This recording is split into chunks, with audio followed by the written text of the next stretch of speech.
Depression imezidi. Stress imekuwa mingi. Defining this life is quite challenging. 1 minute, everything is super great and you're feeling super happy. But then, in just a tiny moment, everything can change. And it gets really, really tough and can even turn out to be a very difficult struggle to be happy again. Sometimes you can find yourself in need of ending your life with your own hands. Ninakuta mili mitatu watoto wenye nimezaa. I saw my 2 kids and my husband all lying in one place, dead. My son had a lot of bleeding. When we went to the burial, I went in the same car with 3 coffins, one for each of them. It really felt like I was going to die too. That day was the hardest and saddest time I've ever had in my whole life. This is one of the bravest and most patient mothers I have met in my entire career. Meeting her was a great life lesson for me, but most importantly, her story touched my heart, and I wish I could share it with the wider Afrimax community.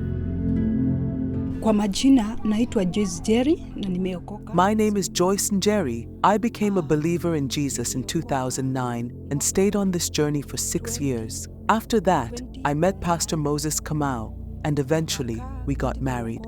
Later on, we had our first son, and we named him Samuel Kimani. Everything was going well without any troubles because my husband was a pastor, and we were blessed with 2 more children, Faith and Abigail. Life was good for us. Their life kept going happily, and even though the kids were growing up, Sam and Faith started going to school because they were the ones who reached the right age. Everything was smooth. After school closed, they went on vacation. That's when the parents sent Sam and Faith to Limuru, the place where their mother was born. Then it was time to go back to school, and the children were supposed to come back home to continue their studies. Wa mume wangu kuenda kuchukua watoto. When the schools reopened, it was time to bring the kids. My husband had to go, and he left me at home with our little one, Abigail. He was in a rush because he had a church appointment to ordain some servants of God. He said, "I'm going to ask my friend to lend me a car so I can do it quickly." He set off at 7:80 a.m., aiming to make it back in a short time. By 9:30 a.m., he had already reached Limuru. They quickly organized the kids, got into the car, and started the journey back. Since then, my husband told me that they started a journey coming back. We didn't talk to each other again, so I sat at home waiting for them, hoping to get here safely. She was waiting for her family, excited to see her children again. But as time passed, none of them came home.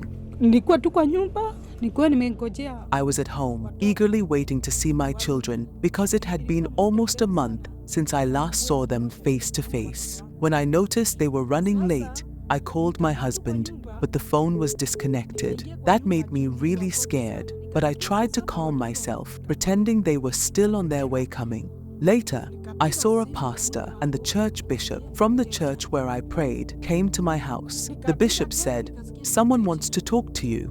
And at that moment, I felt something was really wrong. They handed me the phone, and the person on the phone asked, "Are you the wife of Moses Kamau?" I said yes, and he delivered the devastating news saying, there was a severe accident in the western part, and it was very bad. At that moment, I couldn't hold back my screams and began questioning why God would allow such a difficult test. Desperately, I asked if they were still alive. The person on the phone said they were taken to the hospital but in critical condition. They refused to tell me the painful truth that they all died in the accident. Imagine being in a situation like this. What would you do? She was filled with extreme fear, losing all sense of peace, not knowing what to do. Nikapatana na marafiki wasirika wenye tulikuwa nao wakakuja kwa nyumba yangu. A lot of people from the church came to my house to comfort me. It was then that the bishop's wife told me the truth, that the children and my husband were not still alive, sadly. They had all passed away. I was really upset and cried a lot. The whole night, I couldn't sleep and I didn't eat anything.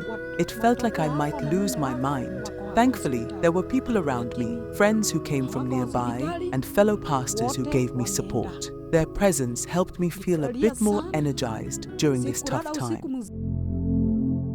When she gathered some strength, she went to the hospital where her children and husband were. Later, she went to the morgue to see them, and that's when she faced the harsh reality that they were truly gone. Seeing them in that cold place, lifeless, made her incredibly sad. The memory of that moment haunts her, and every time she thinks about it, a deep sadness washes over her. The pain of that image lingers, leaving a heavy weight on her heart. Nilistuka sana. I personally witnessed a heartbreaking scene, the lifeless bodies of my 2 children and my husband, all lying together. My husband was severely hurt, and the children were injured too, with my son bleeding heavily. It was so distressing to see my husband's body dripping blood onto our daughter. The sight was incredibly sad, and the gravity of the situation was overwhelming. The pain and sorrow I felt were beyond words. During the burial, I had to keep being patient and finding strength, but it was tough. Seeing 3 coffins, each holding a part of my family, was really sad. What made it even harder was that the vehicle I was in carried those very coffins.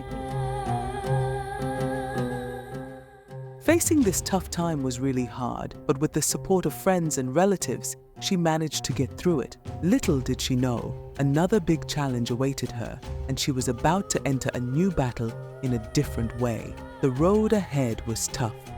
Nikaachwa hivyo, desperate kabisa. Sina bere, sina nyuma.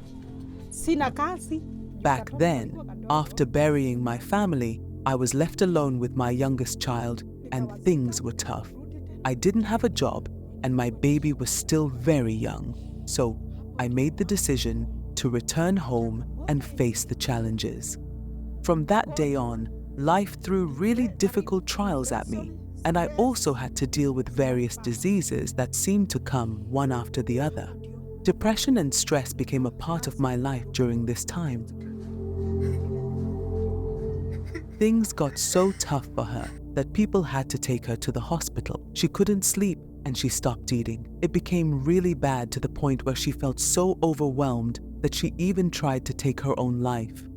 Seriously, kuna siku nilichukua kapa. Nijinyonge. I reached a point where I thought it would be best if I wasn't around anymore. One evening, I took a rope and put it around my neck, thinking of ending my life. But then, I remembered my child Abigail. I started thinking, who will be there to take care of him if I'm gone? At that moment, I stopped and prayed, asking God to give me strength. Honestly, life was really hard during that time. The struggle was overwhelming, but the thought of my child's future kept me from going through with such a drastic decision. Her life became really hard, and her heart felt shattered. To get food, she had to go around asking people in different places. Trying to survive after going through the pain of losing her family was incredibly tough for her, just like it would be for anyone. The struggle to carry on each day was a challenge that weighed heavily on her shoulders. Life after that wasn't easy at all. I had to ask my friends for help, and it was really tough, but somehow, by God's grace, we managed to keep going.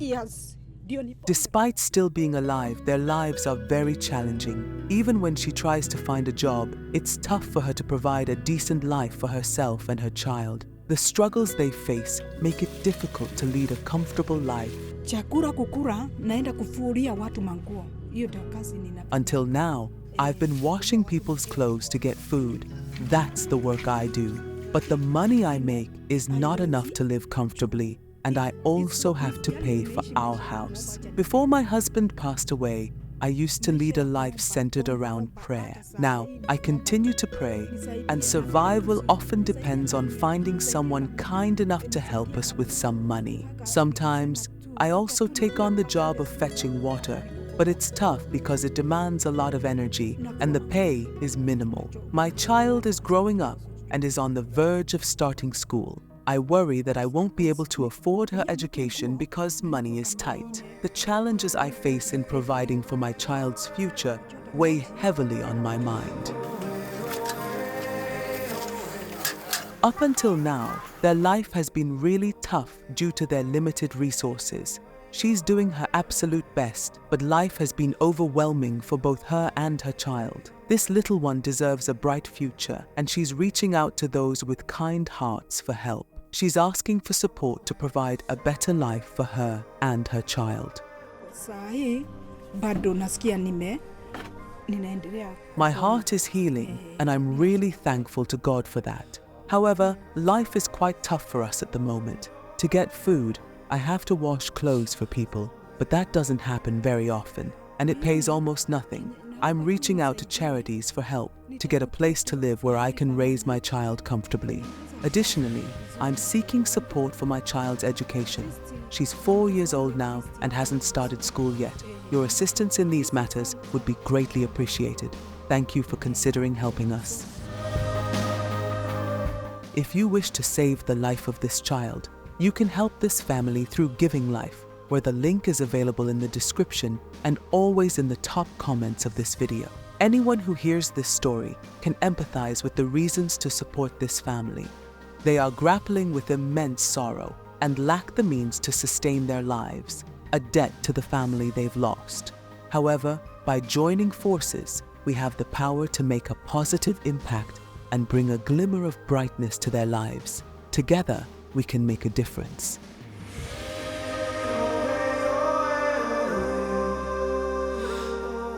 Thanks for watching.